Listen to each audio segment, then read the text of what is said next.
haya punga pete sipalo Phakashongo njalo haya puzo salapa Enithathe nimikondo Enithathe nimikondo ibambe iphakamisele phezulu mangenjalo uzosalapha Enithathe nimikondo Enithathe nimikondo ibambe iphakamisele phezulu mangenjalo uzosalapha Wemkhumulo Phakashongo njalo kandaba uyaphunga phethe sipalo Phakashongo njalo Hawuya uzosalapha Bathe mkhumulo Phakashongo njalo kandaba uyaphunga phethe sipalo Phakashongo njalo Hawuya uzosalapha Bathe nithathe nimikondo Enithathe nimikondo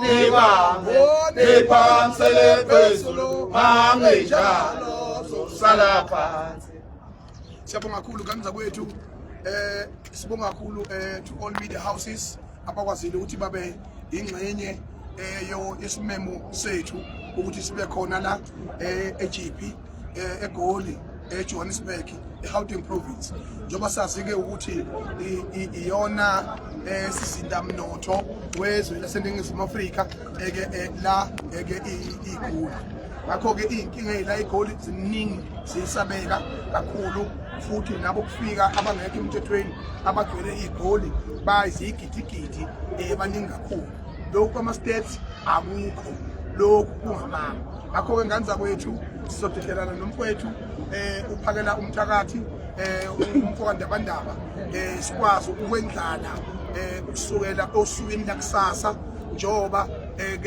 kwanqunywa umhla ka-30 June 2026 ukuthi sicela ukuthi abokufika babe bengasekho eNingizimu Afrika baphume baphela bonke bokufika abangenawo amaphepha njengoba kuyatholakala ukuthi iningi labo vele abanawo amaphepha aqondileyo nabathi aqondile bawagwazele banama-home affairs endlini zabo mayiverifywa awasabeli home affairs abantu labo kufuze ngabe bagcwele amajele ngicela ukuthethela umfoka ndabandaba endlala inkulumo injobe injalo bese nami ngiyanezasela lapha nalapha nganza kwethu sibonga kakhulu kuyihlupa kwenu ngathi singelutho singabantu baseNingizimu Afrika abakhathalele izwe labo. Ngiyabonga. Ndaba ezitha uMaqingwane ngiyathokoza kakhulu mfowethu ngicela ukubingelela kakhulu kwabe indaba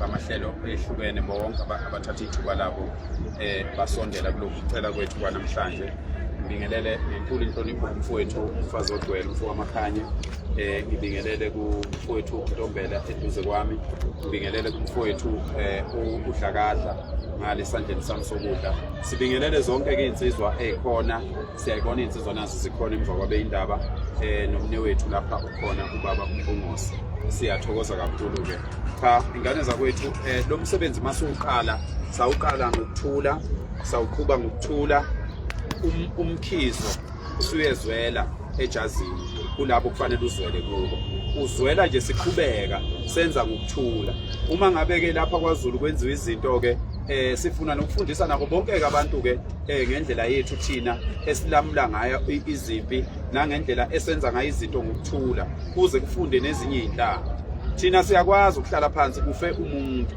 sihlale phansi kukhulunywe kulungiswe leyo nto kwedlule efile umuntu engekho manje ke siyakwazi futhi ukuthi uma sifuna ukuzwakala sikwenze nje ngenhlonipho sikwenze awuthi mawufuna ukukhuluma nobaba wakho kukhona into ongajabule ngayo uhulumeni ufana nobaba wethu awukwazi ukuthi uma uyokhuluma nobaba wakho kukhona into ongajabule ngayo bese ungena neivalo endlini bese ukhuluma umile bese ukhuluma ulwa ungasahloniphi sifuna ukufundisa uhulumeni ukuthi sonke lesisikhathi sithule besinikeza yena ithuba nje hayi ukuthi besingazi besinika yena ithuba ukuthi wendoda besilokhu sisho abanye baze bayeka ngisho ukuvota Maqingwane bayeka ngisho ukuvota abantu ngoba bethi bazama ukumkhombisa uhulumeni ukuthi wehulumeni lento oyenzayo kithi ayilungile manje ke sithi kulokhu ake simkhombise uhulumeni ngokuthi sihlangane singamapolitiki ahlukene siqhamuke inhlanganweni ezehlukene sihlangane simkhombise ichabo siyaqonda phela ukuthi masuke siyovotela umuntu eyovotela iqembu lakhe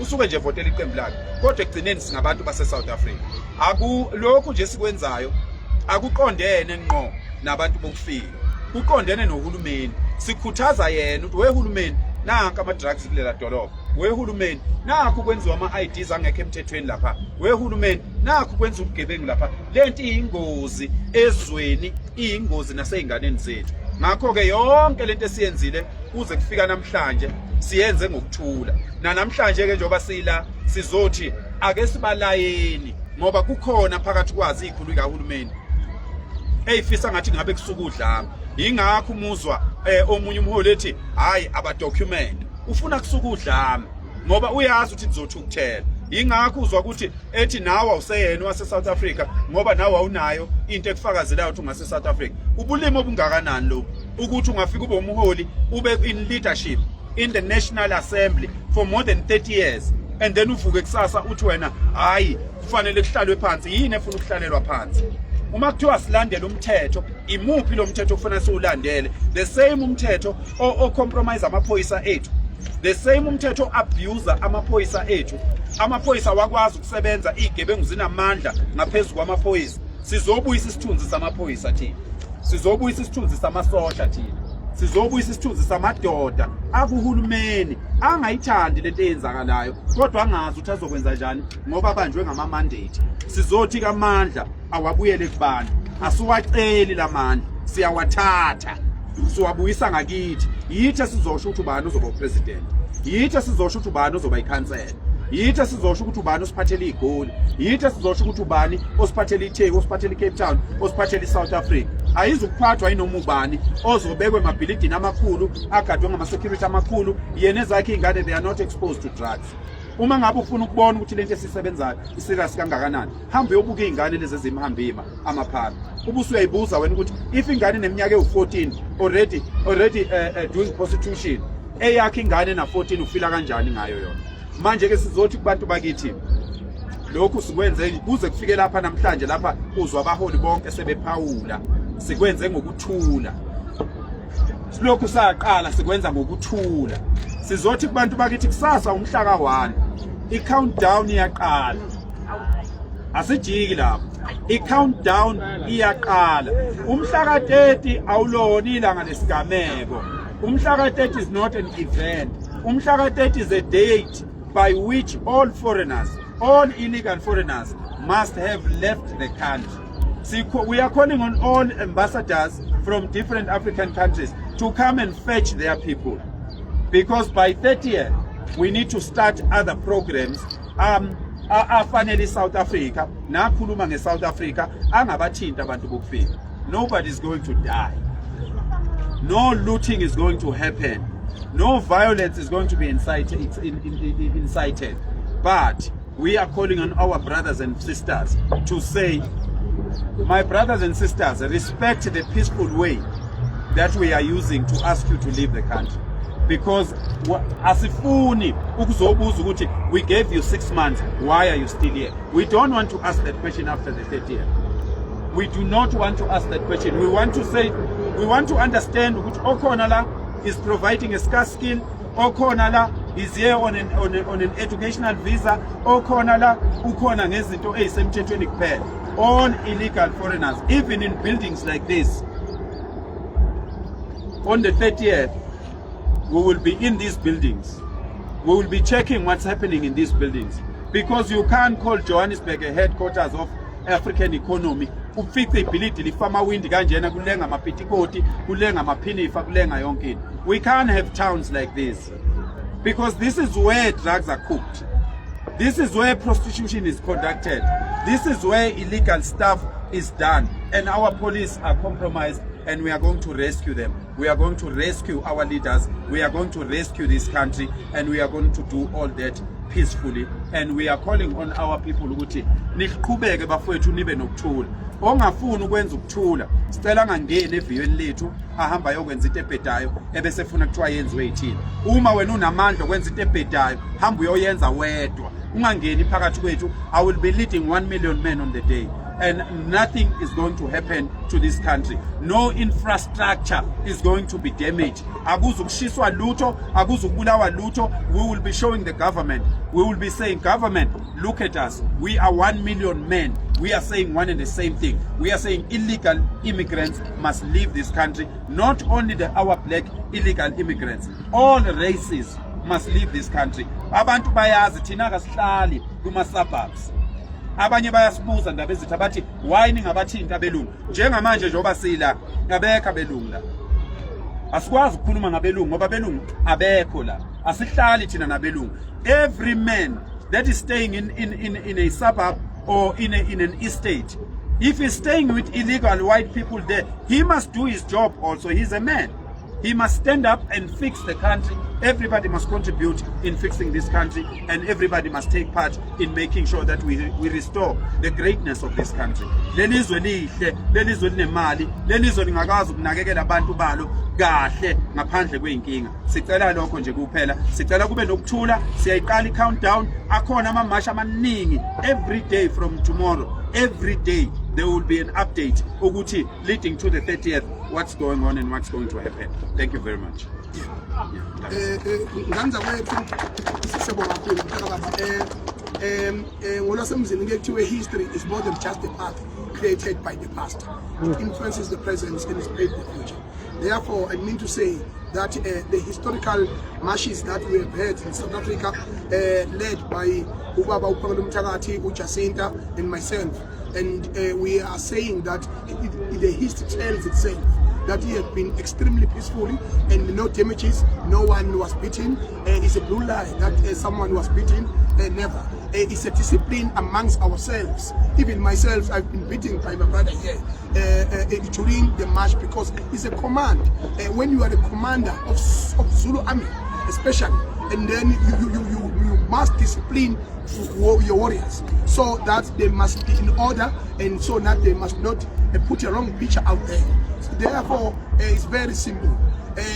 We are going to convene 9 provinces, form provincial structures in all provinces, and those leadership that are active in different provinces of South Africa, they will also make sure that the people on the ground in different cities, they also form the structures within their provinces, so that each and every day, starting from tomorrow, there will be all protests against illegal immigrants in all cities, because there are millions and millions of them that are here.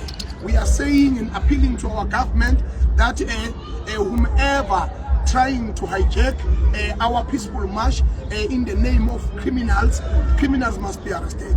What happened in Scott was in Natal, we condemn it, that it shouldn't be happening, because even when the court have ruled against the will of the people, they must also learn to appeal the decision of the court, not to go on the street and loot, because that show a very wrong picture. The same picture that is being shown all over the world, preaching the gospel of lies, that we are xenophobic. We are a non-xenophobic country. We are the most welcoming country and the Rainbow Nation country, all of more than any country, a country in Africa. By the way, we are the travelers. We have been in some of the African countries and the rest of the world. If you go to Zimbabwe, if you go to Malawi, more than each and every 5 minutes, 5 kilometers, 5 minutes, there are stops and go, there are roadblocks with police and everywhere, every corner. When you don't have your passport, when you don't have your papers ready, when your car is not have a permit to be in that country, you get fined, you get arrested, you get deported. And then that's how much they mean about protecting their own countries, whereas they have nothing to show off about their countries. They just put a stick on the road, they say, toke. And then you give them 20 rand, you pass on. And then these are the terrible things that are happening outside. Now these people are flooding here. One of the police officers, my brother, called and says, these 1 million drugs that were coming from Malawi to South Africa, 1 billion drugs that were coming to South Africa, is not the first one. They have been doing it because of the activities that are happening outside the country done by us. It is a motivation to the police officers. Some of them, they have surrendered, that they are no more committed to crime. We have reminded the law enforcement to remember their oath in the office when they say, I am representing myself with my whole life. I'm under oath that I will protect my nation. I will protect the people on the ground. Because of the laziness of the government and what we have done as a normal citizen of this country, non-politically, we have achieved a lot. That look at Ghanaians. Ghanaian president have deported their people, taking their people from here. The day after tomorrow, there will be more than 600 people that are going back to Ghana. Ghana have led by example, have set a very good presidency that all the countries, before it's too late, can you please come fetch your own people here? We may not have a relationship with any other country here in Africa if we are going to allow our country to be abused and polluted by illegal immigrants, and in the name of relations, in the name of you help us during apartheid. That does not work like that. We are commanding our government to make sure that we invest more than what we have to build the walls, and once they're gone, we build the walls and make sure that we rotate police officers that are on the borders, so that we can make sure that all these people that are doing crime, they don't have any room to commit crime, because when they are too comfortable, they will definitely want to commit crime. We are going to make sure that all the illegal immigrants, they must go by the 30th. 30th is a deadline for all illegal immigrants to go in this country. Can you please don't ever trust this government? This government allows you to flood here. Don't trust politicians. Trust us. We are the people on the ground, and we know what is happening. We know where our drugs are. We know who is printing illegal documents and IDs. We know, because people on the ground are trusting us with information, and because our government is benefiting, they are benefiting with the cheap labor of these illegal immigrants. That's number one. And number two, they got mines in different countries. That's why they don't want to break the relationship with these people. We, as a normal citizen of this country, we are benefiting nothing with an association of another African country. This is the last hope of Africa. If it's the last hope of Africa, can we love our country by making sure that we put our flag on our body, we pray with our flag, and we put them on each and every household. You must have a flag before the 30th, the symbol of South Africa. Can we love our country again? I want to thank you, Donald Trump, for loving your people, saying America again, great again, and then you achieve it. And then secondary term, you said American first. Even the police officers are the part of the people that are chasing illegal immigrants that are around United States of America. United States of America is the #1 economic hub. We carrying with close to 700 million people. They are going to host the World Cup right now, and our boys are going there to come back soon.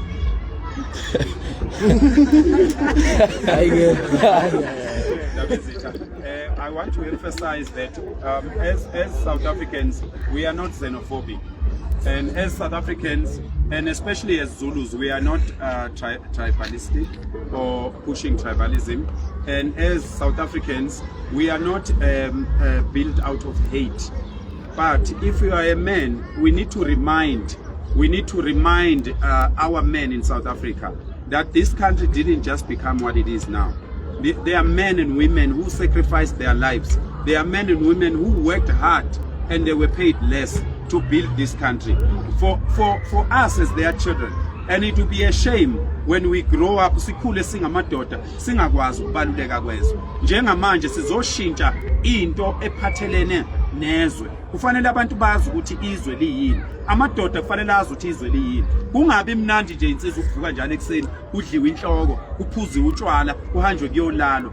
Akeke kuphele lokho. Ake uvuke ekseni ucabanga into eyodwa njalo ukuthi konje izwe lami ngalisiza ngani. Asinandaba ke nayo yonke lento ekhulunywa ngabanye abanyanya izwe. Asinandaba nayo yonke lento ekhulunywa ngabanye abaholi abamukela imali esingazazi ukuthi bazozenzani, basiza ubani ngazo emazweni aseAfrika, benikezwe imali begugumbe nazo bese bebuya bezodelela izwe lase South Africa.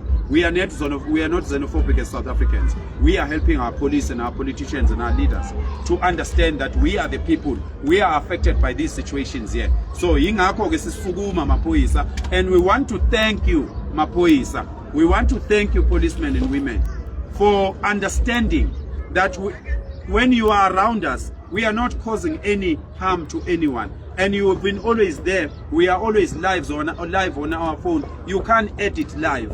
That's why we are always live, because we are very confident policemen and women that we will never break the law. And we thank you for walking with us the distances, and we thank you for understanding that this is more than just the marches, but is it also a statement towards our government and our leaders that enough is enough. By 30th of June, every illegal foreigner in South Africa, and we are not playing, every foreigner must have left South Africa. If you are married to one, please sort out your papers. If it's your girlfriend or boyfriend, please sort out your papers, because when we come for that, there will be no time. And it is not a joke. And we are thankful to the South African Defence Force in the visitor who put out a statement to say they are not going to harass us on the 30th, because we have not planned to sabotage the country. We have not planned to sabotage our economy. We have not planned to kill anyone. But we are saying we will demonstrate in large numbers so that the government can see that if they don't listen to this, there's a potential problem during elections. There's a potential problem during business seminars that are conducted in the country, because we want each and every embassy to comment about this. We want each and every legal foreigner in South Africa. They must tell us what are they doing. Instead of going on social media and insulting us, what are they doing in correcting their brothers and sisters who are here illegally? And Nigerians must be very careful. Nigerians are very bold and ignorant. They must be very careful. And other foreigners from other South African countries, they must disassociate themselves with Nigerians, because Nigerians are the ones who are teaching people to be arrogant, are the ones who are teaching people to look down on South Africans and undermine South Africans. And this is a warning. We are men. We are too strong. We are stronger than them. We are a might.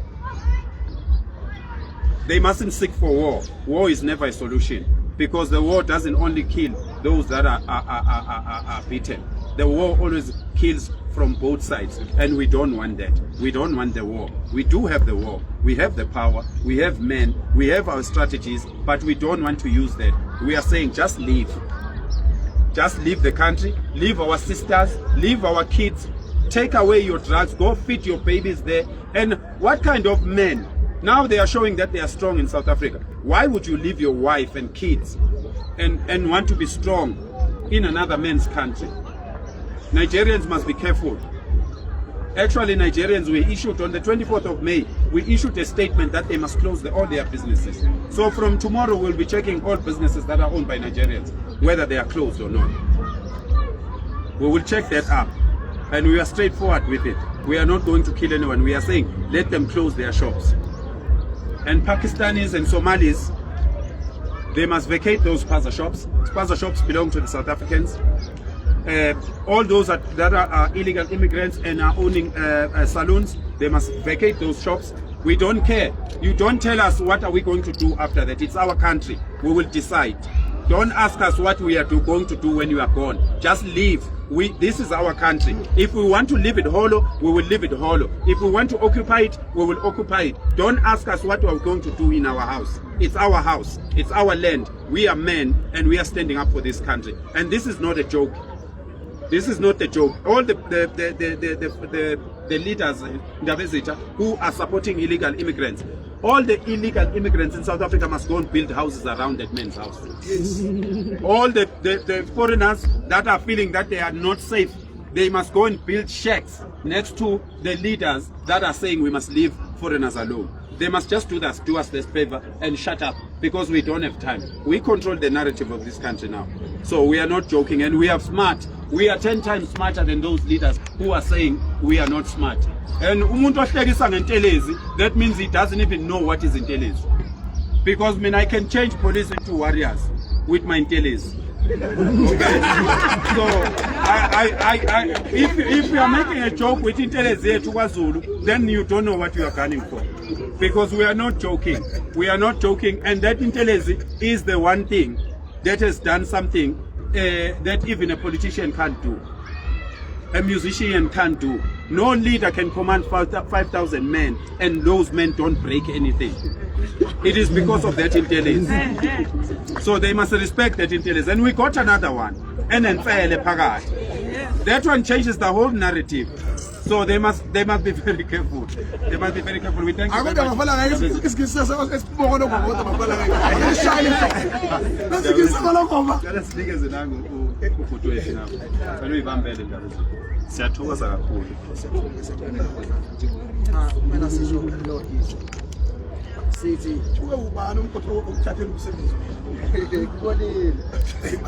So siyanxusa phela abantu benkosi, abantu be South Africa, siyanxusa ukuthi sikhise imoya, kodwa umhlaka-30 wona ususemome, umhlaka-30 ususemome. Esikushoyo thina siyasho, mina kumphathi ogcwele umfaka amakhanya imbumbulu nyara, zonke izitolo eziselokishini, Mbumbulu, Foleni, Adams, Makhutha, Mlazi, Ngonyameni, zonke lezitolo lapho Zwelibovu, Pinetown nasekhaya khona bese ibhawule mhla 24 zonke.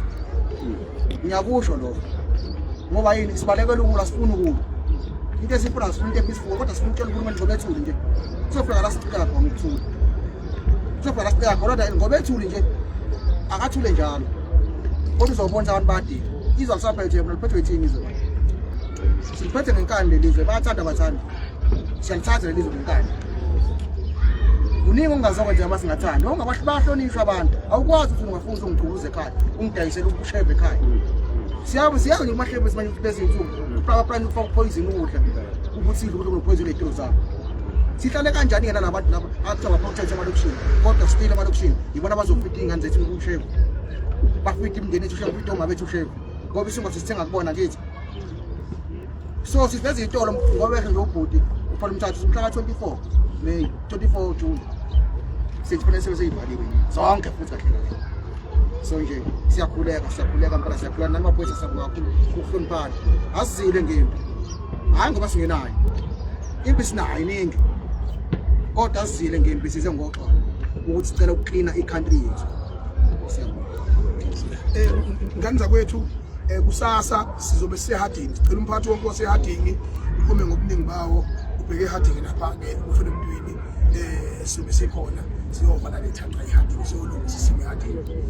Masibuya lapho uLwesibili silapho ngoMbonambi, insonto ngoMbonambi sibizile ukuthi sisondele sizolungisa isimo. Emveni kwalokho sibheka umhla ka-4 eMpumalanga. Umhla ka-4 eMpumalanga kubaluleke kakhulu ukuthi siphelele ngobuningi bethu, siyolungisa laphana kuneyimayini namafemu akugcwele amakwelekwele amaningi laphana ezizozama ukuthi sikhiphe zonke lezi zinto ziyana kunokuyikho kudula. Ngakho sicela ukulungisa lolu simo ngane zawethu. Sicela-ke ukukhuthaza wonke umuntu okhona South Africa ukuthi usuku nosuku akube namamashi kusukela kusasa, noma ngabe kuyiphi indawo peaceful, yonke into asicizanele ngamabomvu, asikusaba ukufa, asikusabi ngejele, kodwa senzela ukuthi uma ngabe sithetha ngeke sizwakale. Igadi bingeke silalele ukuba besile, kodwa lo muntu asilalelile, kodwa kunabantu ababa nama-budget, imbongolo lezi egcwele uhulumeni, sinama-budget okulungisa lesi simo lesi, kodwa thina sisilungise with a zero budget ngokunyakaza nje sisinyusa imqweni, bona kade sisafuna akubenzela ukuthi abantu bengasathathi. Yebo kunjalo nje, ngeke nisiphathele izwe nizofa manje ngoba yonke lento lengculazi egcwele iParliament izofa yonke lesinto lesi, yebo, within 10 years from now, all of them, they'll be gone. Noma kunye kuzakela athi biltong la amafinyela uzokhokha ungiza ngeke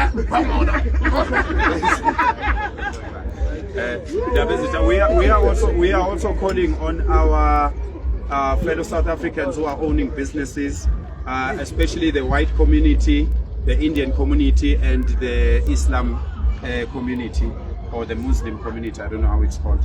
We are pleading with them. White people are part of this country. Indians are part of this country. The problems that we are facing in Phoenix, Indian kids are on drugs.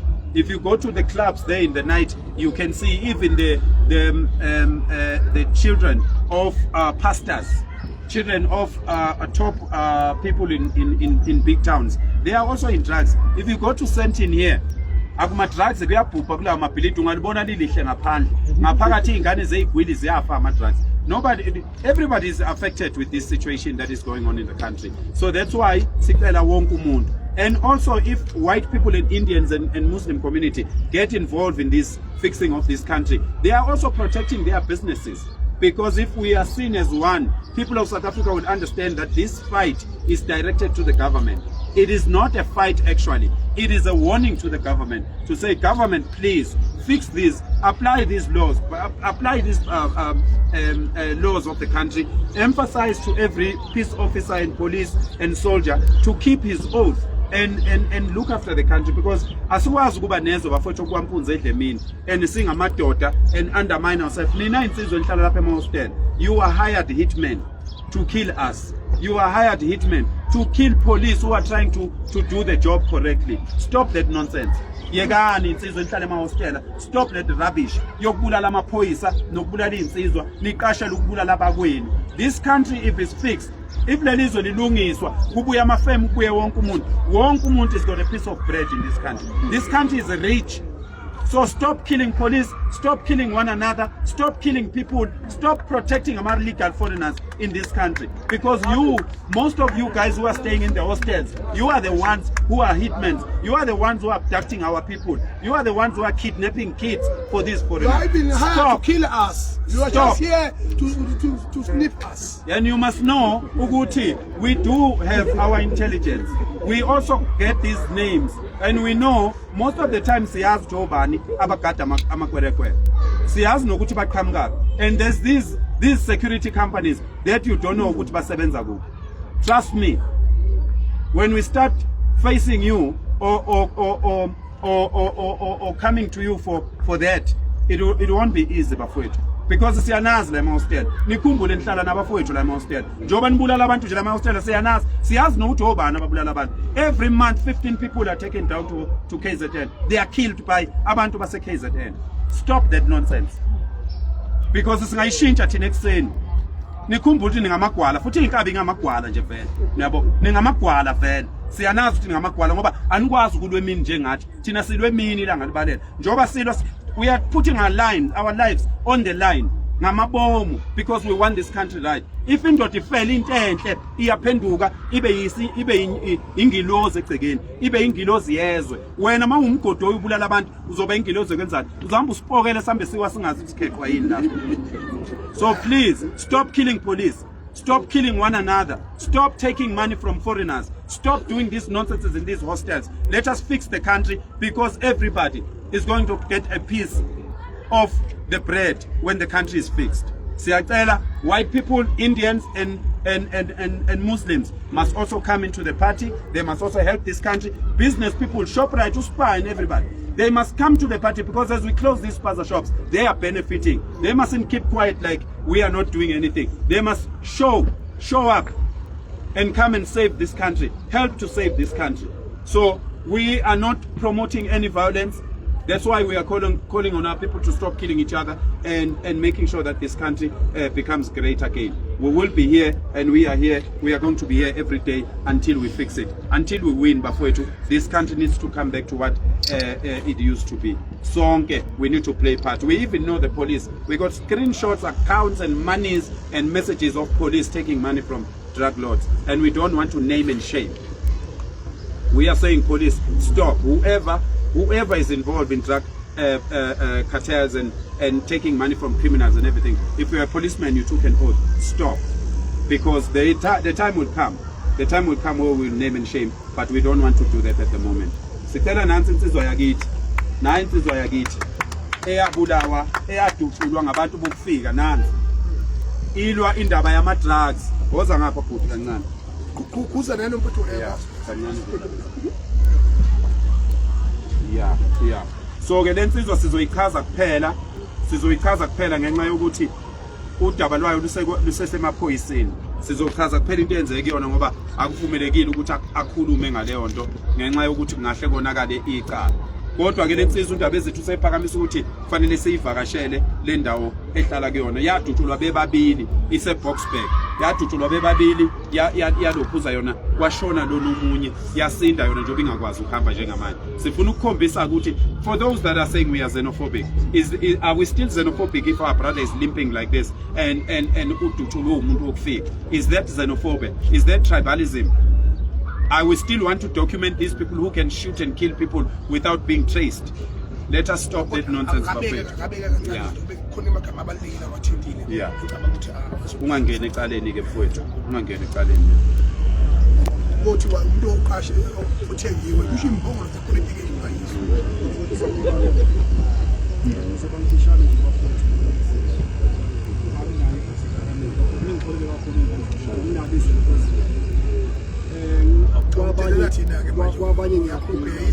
kwabanye ngiyaphila kwabanye ngiphila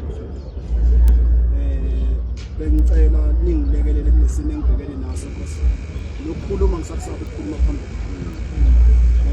ngisafuneka ngisewumuntu ofunakalayo baphelile abafundi bafuna isimo engisona ingakho ngikhetha ukusondela abafundi ukuthi ngicela ukuthi bengincedise lapho nalapho engancedisa khona noma sengangifica sekulungile kodwa ngibe ngifikile ngaphambi kwabafundi indaba yokuvuna abafundi bosala nabo evini asibaningi ngoba likhona nje ngicabanga ukuthi sinabantwana bomuntu oyedwa ukuhamba mina bazoyima abafundi ngiyabonga abafundi ukuthi kugcine ngivele phambili ngizocela ukuthi abafundi bezivakashele sinenkinga enkulu kakhulu eBoksburg uhijack izindlu sigcwele abantu bokuhamba sigcwele ama-Nigeria sigcwele ama-drugs yonke into size sisabe nokuya engalweni yethu yomthetho ngezizathu esizibonayo somphakathi ukuthi moya phambili aliyeke phambili kuya kube mkhulu sesicelayo kubafowethu ukuthi sibambisaneni njengoba abafowethu besikhuthazile ngicabanga ukuthi khona abangcono ukudlula mina kumele ngabe bani kodwa abafowethu nabo ngokucabangela impilo zabo abekho